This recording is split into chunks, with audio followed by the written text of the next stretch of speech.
Time for another road trip, and we're back in the E46 M3. Today, we're driving from Berlin to Prague in the Czech Republic, home of cheap beer and, for this weekend only, a car show. More to come on that later. We decided to take the M3 for one last blast before the winter arrives, and fingers crossed it stays in one piece. Now let's hit the road.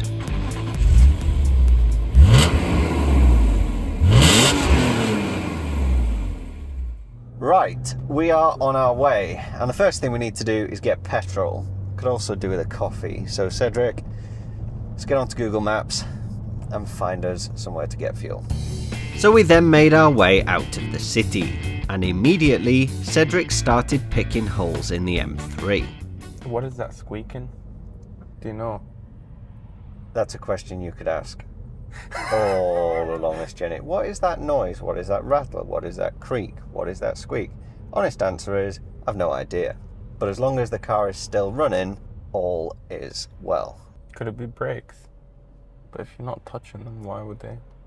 Could be brakes, although the brakes are fairly new on the car. Well, it's stopped squeaking now we've stopped, so it's probably the brakes. Not engine component, no. Yeah, exactly. If it's still squeaking when you're not moving. Narrows it down to one of only a few things. Swiftly, I then moved the conversation on and described one of my pet hates with cars of this era. Now, I prefer classic cars and modern cars to be in their original condition rather than modified. If a car's modified already and I buy it, then happy days, crack on. But this car and the RS4 are both unmodified, and therefore I'd like to keep them that way. However, there is one area of both cars where I would consider an upgrade, and that's the infotainment system, because on these cars they're both absolutely useless. And what I would like to do is retrofit a nice, tasteful Apple CarPlay system that I can listen to music, connect my phone, make calls.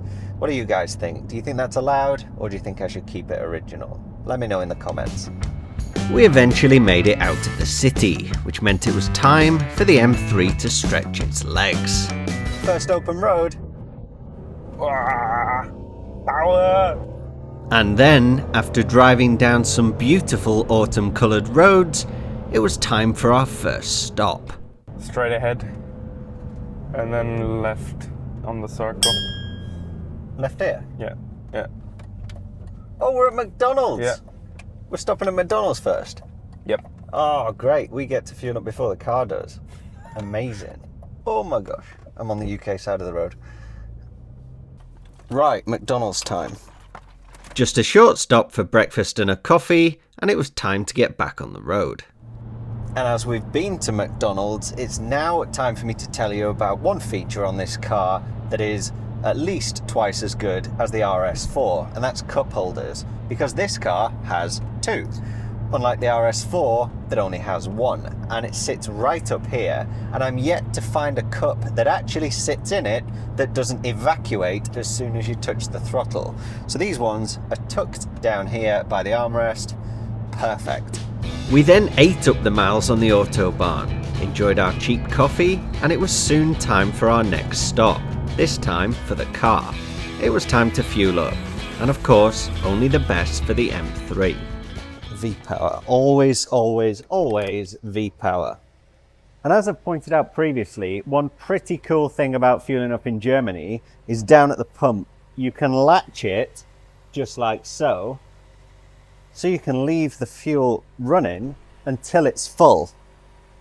Didn't need much, 40 euros, 20 litres.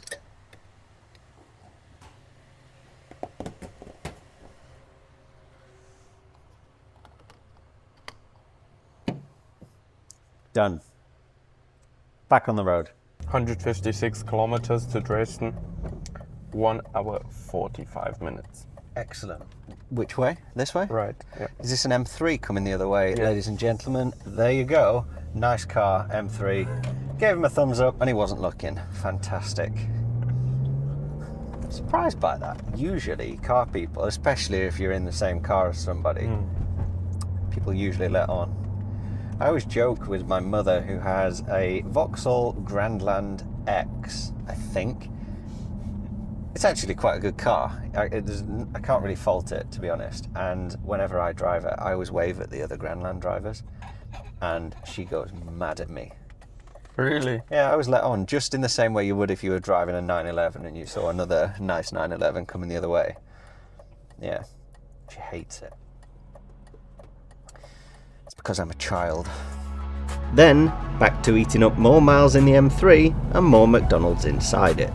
So, update on the BMW. We are about halfway between Berlin and our first stopping point, Dresden, where we're going to stop for some lunch. And so far, nothing to report on the BMW. Of course, there's all the squeaks and rattles and random noises that the car makes as you go along, but that's just life in a 24-year-old BMW. Still, no lights on the dashboard, water temperature's good, oil temperature's good, so all is well, and we shall continue on our way to Dresden. And as the journey had been quite uneventful so far, we called on Grok to spice it up a bit. Would you mind maybe putting on a quiz and giving me and Cedric some questions that we can answer along the journey, possibly related to what we're doing, and yeah, then we'll see who wins the quiz and come up with a forfeit for the person who loses. Alright, quiz time. First up, you're in a 2001 E46 M3, so what's the engine code hiding under that hood? Ooh. The engine code? I have absolutely no idea. It's an M something. I think it's S14? No, not S14. It's not S46. S42? It's the S54, a 3-liter straight 6 with individual throttle. You're wrong. You're wrong. It's a 3.2 litre straight 6. Check your facts, Grok. Alright, you got me. 3.2 liters it is, Sure. not 3. My bad, mate. Penalty on me. Next question's for Cedric This is only. my What's the smug top face. speed that E46 M3 was electronically limited to from the factory?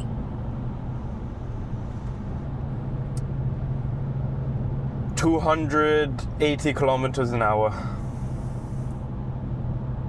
Spot on. Factory limit was 255 for the US version, but 278 in Europe. Since Well, that's you're on not continental 280. roads, I'll give it. 1-1. Next, name one famous driver who campaigned an E46 M3 in touring cars. Alex Zanardi.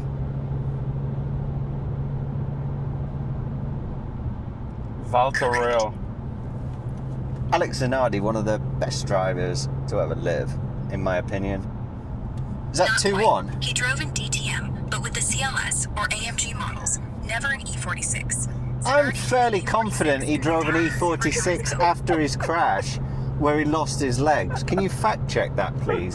I can probably even find a picture online of him driving an E46 BMW touring car of some description. Please, can you check that, Grok? All right, fact check time. Zanardi absolutely drove the E46 in the ETCC and WTCC starting in 2004, right after his Indy crash. He even won races with hand controls. As for a pick, yeah, quick search shows him in that blue BMW 320i E46 at Monza, looking fierce. Bottas? Nada on an E46 in DTM. He was in Formula Renault back then.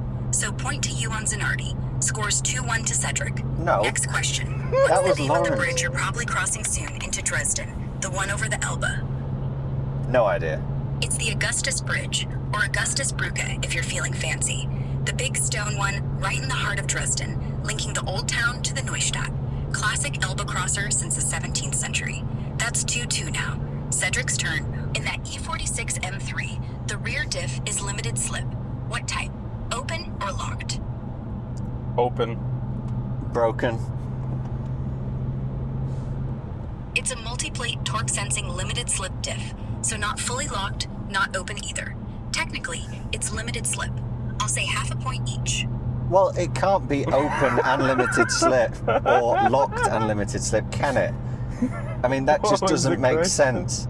And actually, I've got a story on that. I did some research on the differential on this car because it is one of the many Achilles heels of this car.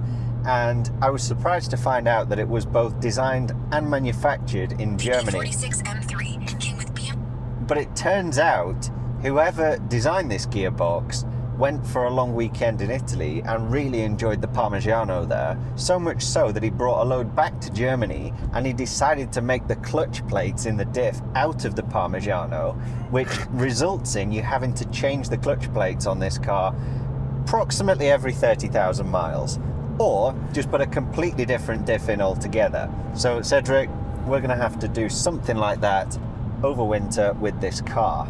And just as we were about to move on to our next question, we were interrupted by an issue on the M3. So we've just pulled over to swap a battery and a camera, and as soon as I opened the door I could smell oil. So we've gone under the bonnet and it appears that the rocker cover gasket is weeping pretty much all the way round. Now, it isn't a heavy leak, there's not oil running down the block or all over the exhaust or anything like that. It's not even dripping on the floor. So I think this can wait until we get back to Berlin, and let's be honest, I don't really have an alternative. So yeah, that's another E46 M3 common fault that we're going to have to tackle when we get back to Berlin. Great.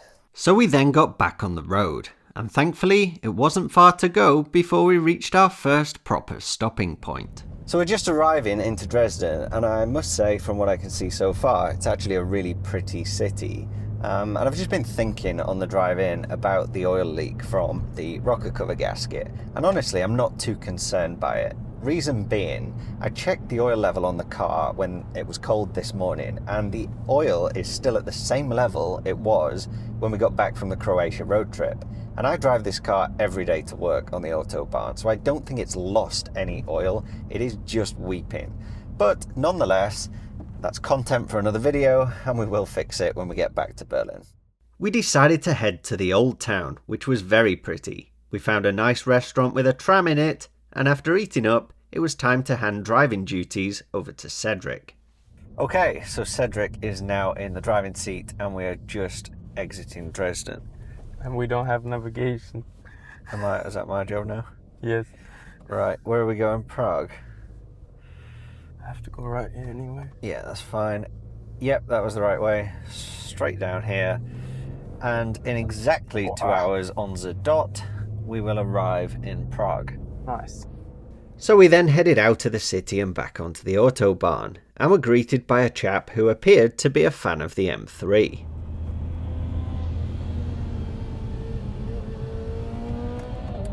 Nice. Don't know if you saw that, but some guy on a motorbike just pulled up alongside, gave us a thumbs up, and then carried on his way. Very cool. Wow. Wow. Wow. I think that was a BMW S1000RR. Was it? Yeah. It's the top level. I don't really know much about bikes, but that one looked quick. Yeah. And it was very fast. So we are officially in the Czech Republic, and according to that sign, we are 106 kilometers away from Prague. Not too bad. Google says 1 hour 35. Let's see how we get on. And then, yet another problem with the M3. It would appear that front left light bulb has gone out. Not the end of the world, but also not ideal. We shall investigate when we get to Prague. Cheers. Cheers. And then miraculously, the BMW fixed itself. I would honestly say over 50% of the faults I've had with this car, and there have been many so far, have fixed themselves. They have. We had an engine warning light come on in the previous road trip, diagnosed as failing catalytic converters. Light's gone off all by itself. Brilliant. You didn't have to reset it. Didn't reset it, it just went off one day. The remainder of the journey was trouble-free, and we enjoyed the beautiful sweeping open roads. But when we arrived in Prague, this swiftly turned to chaos. They're literally just making lanes up now. Well, they are. There's not a lane there. That's probably why there's traffic. Yeah, probably. Because it's not set up to do it, and then they cause traffic on that lane, they cause traffic on this lane because they're trying to merge. But eventually, with much patience, we arrived. So, it's 6 p.m. and we've just arrived in Prague. The drive down was really straightforward, to be honest. Not much traffic, a little bit coming into the city, but not too bad overall. And the roads through Germany and the Czech Republic have been amazing so far.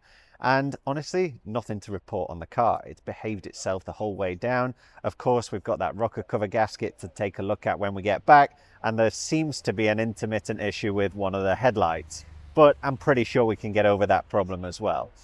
Anyway, we're now going to drop our bags in the hotel and then head out for some dinner and drinks. Catch you later. Despite a few issues with the M3, I think we can call this first day a success.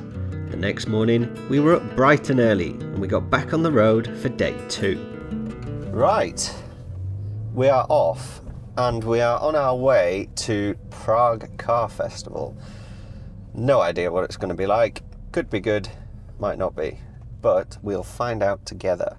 At least it is a beautiful sunny day, so if the car festival isn't any good, we should enjoy a decent day out in Prague. So we then headed out of the city and immediately came across one of the most hazardous forms of driver in the world. Why is that Peugeot blinking at us? No idea. That's just typical French car, isn't it? Typical French car. Driving along with his hazard lights on, which is probably a good thing, let's be honest, because I imagine he is a hazard, and now he's going right. Good. And now back to hazards. Whoa. I don't need another gear. 4th. There we go. And then, just a few minutes later, we arrived at the show. Engine off. Let's go. We then headed inside, where we were greeted by this Lamborghini Revuelto, followed by this questionable looking Kia. There were several halls containing different kinds of cars in each. The first containing heavily customised daily drivers, including this Pikachu themed Volkswagen Scirocco. Each to their own, I guess. The next hall contained race and rally cars, where we were in for a little treat. So we've just come by this Mobil 1 stand with this beautiful E30 M3 on show, and they gave me this little sticker. And then I explained to them about the issue we've got with the E46 M3, and I'm a bit concerned about the oil level on the car. And they've given me this litre of Mobil 1 5W30 oil.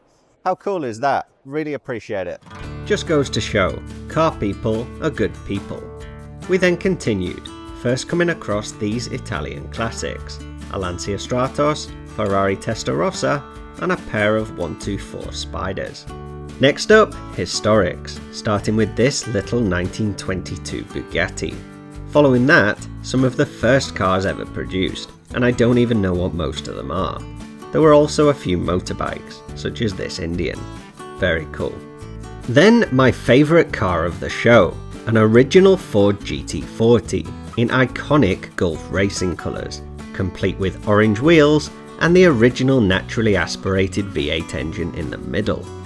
After that, we browsed some rather impressive artwork and then moved on into the next hall, which contained some interesting brand new cars.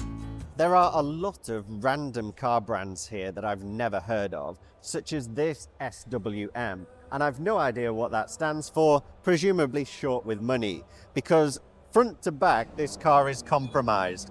Everything from its boxy design to these vents on the bonnet that do absolutely nothing, the wheels are far too small, and the doors feel like they've spent about £1 making them. My advice, instead of buying a brand new car like this, buy a car that's a few years old from a brand that you're familiar with, a German car, a Japanese car, something like that, where the parts are readily available, you know you're getting a reliable car, and you're probably not going to have many problems with it. So yeah, not for me at all. Anyway, rant over, let's continue walking around. Actually, my rant isn't over just yet, as if we look at the bonnet gap on whatever this is, you'll see it's overly tight at the rear and they're massive at the front. So we then went to see some more normal cars, and there was one in particular that caught my eye. Not the M3, but this first generation Skoda Octavia VRS. I don't know why, but I really like them. They're quite subtle and a relatively cheap performance modern classic. And as we're in Skoda country, I thought I'd give this one some airtime. And that brings us to the end of the show. It was now time to hit the road and for Cedric to describe his favourite car. one that he got to sit in. I sat in the new Superb, Skoda Superb. How was it? Very good car. Was it superb? It was good, yeah. Good. So, we are back on the road after the car show. How did you find it, Cedric? So I think there was a nice variety of cars there, but a lot of focus on the tuning area, which I'm not a huge fan of, so not too much content there for me, but overall good show. Okay, I thought there was something for everyone. Whatever you were into, I think there was a car there for you. And yeah, agree. I'm not really into tuning or modifying cars at all. And today's show emphasised that. But overall, good show. Very busy, lots of positive car culture in Prague. Anyway, we're going to continue now, head back into the city, go out for dinner, have a few drinks. So we parked up back at the hotel, in the exact same space as last night, and we then took one of the cool old-fashioned trams across the city, where I worked on my local Czech lingo. We've arrived at Malin on Stravskadeš, where we're going for dinner. And then, continuing with the railway theme, we went to a restaurant that delivered our food and drinks via a train to our table. After dinner, we visited the famous astronomical clock at the old town hall. We watched it do its thing, and then we called it a night. The next morning, we were up bright and early, but unfortunately, it was quite wet. Right, day 3, and we did have plans for today that involved... Ooh, bear with me. Second time every time. Yeah, we did have plans for today that involved driving around Prague to some nice locations and getting some nice filming shots, stopping at some nice places so you could see the car, talking about it. However, the weather has decided to play a part in what we're doing today, and so that won't be happening. We're instead going to go and drive and meet Ibrahim, who helps with the filming for these videos, for a coffee before making our way back to Berlin. And then, as we were heading out of the city, we experienced another issue with the M3. Ah, we have a problem. An indicator has stopped working on the right hand side. That's not the end of the world, let's be honest. Sounds like a bulb has gone out, it's flashing fast. Excellent. Another fault to go on the M3 list. Probably a common fault when I research it. Yeah, right-hand indicator bulbs, yeah, they always go, they do, but you just have to change them. Guarantee that's in all the forums. And then, as if by magic... Oh, it's working again. Whoa. See, I told you more than 50% of the problems on this car fix themselves. It's a self-healing car, this. It might be because of the wet. The blinkers feeling. Yeah, maybe. Maybe there's some water leak inside it's just a bulb on its way out and it's not an actual electrical issue. Could be anything. Not very good at electrics. Nuts and bolts, I'm okay with. Electrical stuff is just witchcraft to me. Don't know how any of it works. Ready for a coffee? Yes. So we then headed into the department store to find Ibrahim. Do you know where Ibrahim is? No. Have you asked him? Yes. Has he replied? No. Okay. So we're just going to walk around. Eventually, we found him, at which point he and Cedric decided to look at vacuum cleaners, and as I'm not interested in those, I went for a coffee on my own. Update. Cedric and Ibrahim have now moved on from vacuum cleaners and are now in Marks and Spencer's, which is my idea of a nightmare. I remember many a day being dragged around there by my mother as a child, and in summary, I never want to go back again. So, I've decided to come for a coffee, and I shall wait here until they return. So, they've finished shopping for old ladies' underwear, and we're now about to hit the road. And when we did, we were greeted by yet another fault with the M3. Oh, horrible weather today. Oh, we have a light come on. What is that? Is that the... Is that coolant light? What's off again? So we're just leaving Westfield car park, and we were literally just talking about all the issues on the car. Cedric pointed out a little interior cosmetic issue that, rightly so, needs fixing, and it's like a €5 part. Just as he said that, the engine coolant light came on and immediately went off. Is it because we're on a funny angle? Maybe, yeah. I never checked the coolant level, to be fair. I checked the oil level, but it shouldn't consume coolant, should it? It could as an old car. Anyway, as I was saying, we're exiting Westfield. Cedric's done his Marks and Spencer shopping, bought himself a new 90, and we're gonna head out, get some fuel, because we're down to a quarter of a tank, and then we're gonna get a bite to eat. Soon after, we were back out on the open road, and then immediately found ourselves in traffic. Cedric got a surprise feature to show you. Really? Can you guess what it is? No. See this little button here? Press it. Wow. Yeah, we have a blind that comes up at the back. Now, I find that quite amusing because BMW obviously wanted to save weight on this car.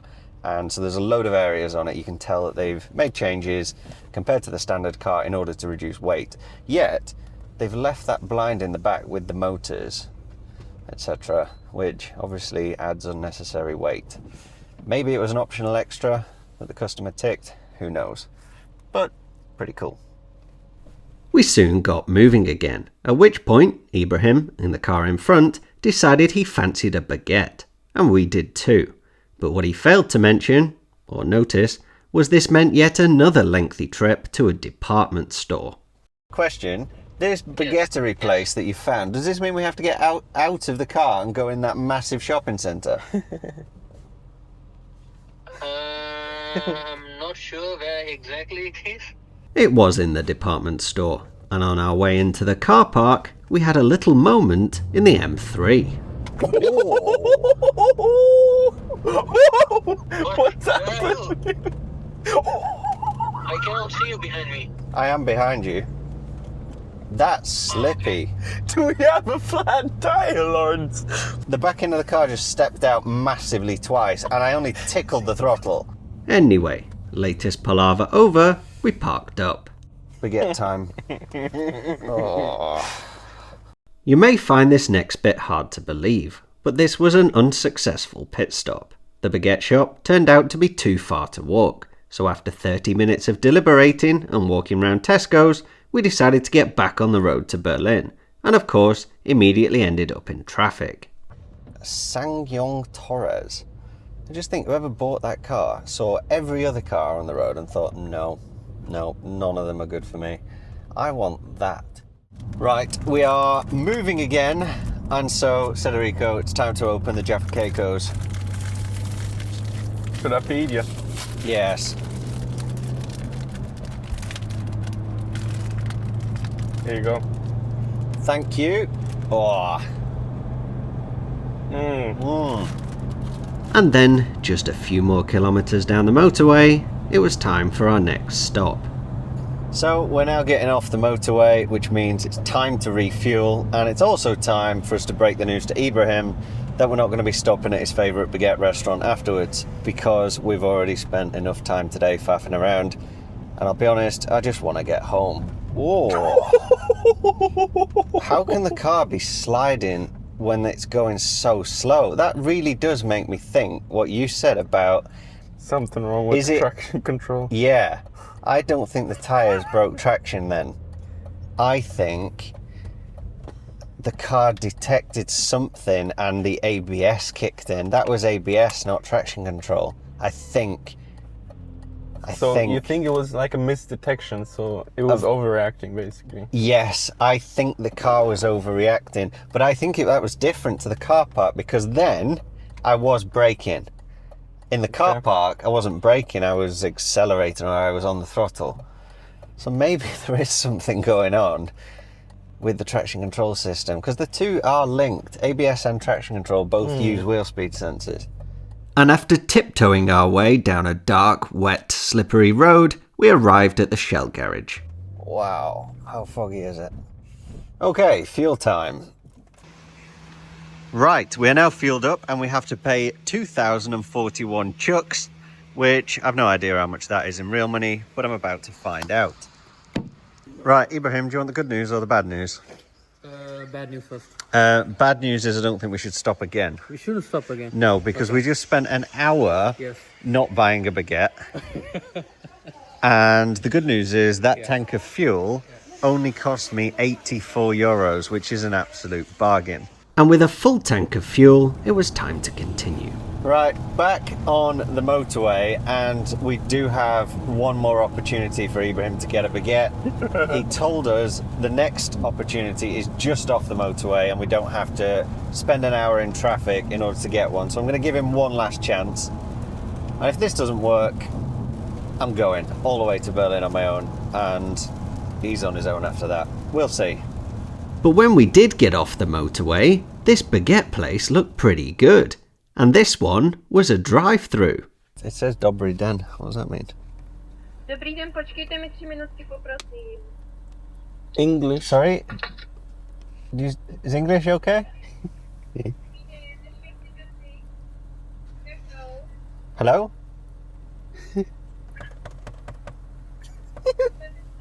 I think she said wait a few minutes. What, that's just a guess. That's not because you know the language. Máte vybráno? Hello. Please can we have 2 grilled roast beef baguettes? Yeah, double meat in the baguette. No, Yes, thanks. one of them, yes. Yeah, sure, in both of them, please. But as we were about to find out, it wasn't all that plain sailing. Cedric, that's not beef. That's chicken. Just beef? I'll just eat this then. We were soon back on our way again, and then had our next hurdle to overcome. Border control into Germany. This might be a good time to stop filming, Lorenzo. No, why can't I film? If we get stopped, I can still film. Yeah, good time to film. Yeah, Good it's time fine, to yeah. film. 'Cause Gosh, I I've got an E-Class right on my back bumper. I think he's Because trying to I think undertake we might me. get stopped in UK plates, not gonna lie. Let's see. Because it's very atypical to have UK plates here. Are you supposed to have documents with you? Yeah. For the car? Yeah. I don't have them. Don't even know where they are. Hebrews are calling me, obviously. Coming into Germany is trickier than going out of Germany. Yeah? Okay. Well, We know. Well, fortunately, we have a German with us. Wow, they've got guns. We just go through. Fantastic. Don't even look at them. The Romanian Skoda got stopped, but the UK plated left-hand drive M3 with cameras didn't. Ibra didn't either. Fantastic. And then, for the final time, we were back on the road. Right, time to put the hammer down and blast it back to Berlin. And I honestly expected this to be plain sailing. But then, we got a call from Ibrahim. Sorry that I'm bothering you, so the license plate light, the right side one, is flickering like Christmas lights. Was it really necessary for you to call me and say that? It was. What would you like me to do about that, Ibra? Is it bothering you? Would you like me to pull over and fix it? It's not, but I heard my Uno, so you might slow down a bit. Yes, my Uno just went off as well, actually. But I don't have that in my car because it's illegal. And we're videoing at the minute, so thank you for letting us know there might be a speed camera coming up. But yeah, so I've got a flickering bumper light, have I? Yeah. Or a number plate light. It's not bothering me. I just want to keep you informed so you can have it fixed later. Thank you. We'll add it to the list. Anything else? Has anything fallen off it at all? No, just checking. No, everything else is still attached. Okay. Well, yeah. Keep us posted. If you spot any other faults, just give us a call and we'll add it to the list. How's the E-Class doing? It's absolutely amazing. So, one thing, you are a good driver because you were driving like crazy in that low visibility thing. And I wouldn't do that if not for the E-Class classes, driving assistant. Yeah. He was driving like Which helps crazy. me stay in lane and slow Hang on a down minute, can we when just I'm go in back to the first bit? I was not driving like crazy. Yeah, but I wouldn't do it if I were driving your car. Why? Because it's a car with just a human driving, no assistance, you know, it makes me a bit nervous sometimes. I see. Especially in weather like this. Got it, okay. Yeah, fine, okay. Yeah, we weren't going that fast. We were under the speed limit at all times, I'll have you know. Promise you, we were not driving like crazy. No, we weren't, really, we weren't. And after that was clarified, I'm pleased to report it was plain sailing from there. We followed a Mustang for a while, saw a fellow UK plated Ford Transit, and eventually rolled into Berlin. And that's it. After 3 days and 700 kilometers, we are arriving back in Berlin. And again, what a trip it has been. We really didn't put a lot of planning into this. We just said, hey, there's a 3-day weekend coming up. Let's make the most of it and head to Prague. And it has been so much fun. And this car has also been such a highlight. As I sit here right now, no lights on the dashboard and no real faults to report with the car. I think the faults that we have had have been quite novelty, if I'm honest. And it just makes these trips so special doing it in these cars. So we're just going to park up now in Cedric's garage and we'll round up the trip. And then, just a few minutes later, we'd finally made it. So Cedric, have you found it?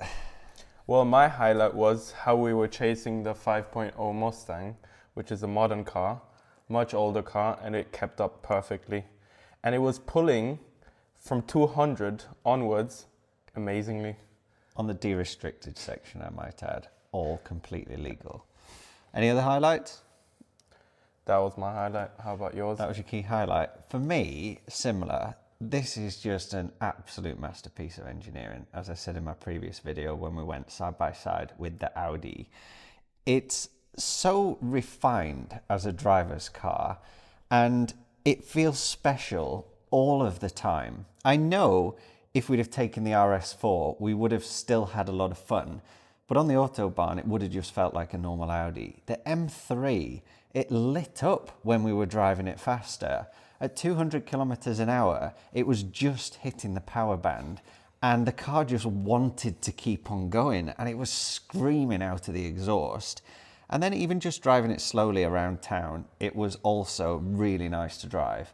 So I'm glad we took the M3 over the Audi. And yeah, so that's the good news. There is a bit of bad news. Winter is approaching. In a couple of weeks' time in Germany, all cars need to be on winter tyres. I don't have a set of winter wheels for the BMW, and I do for the Audi. And given that this is rear-wheel drive, and as we saw during the trip, it gets a little bit sketchy when it's slippy, I don't really want to be driving the BMW on slippery roads every day. I've got the perfect winter car parked next to it in the RS4, so I'm going to be using that one. But there'll still be M3 content, as there's a lot that needs fixing on this car that you've seen. So maybe we get hands-on with the BMW and maybe squeeze in a trip with the RS4 over the winter as well. Anyway, that brings me to the end of this video. If you've liked it, I'd really appreciate if you could give it a thumbs up. Also, feel free to drop a comment if you've got any ideas as to what we could do next with these cars. And if you want to watch more videos, hit subscribe. Thanks very much for watching, and we'll see you in the next one.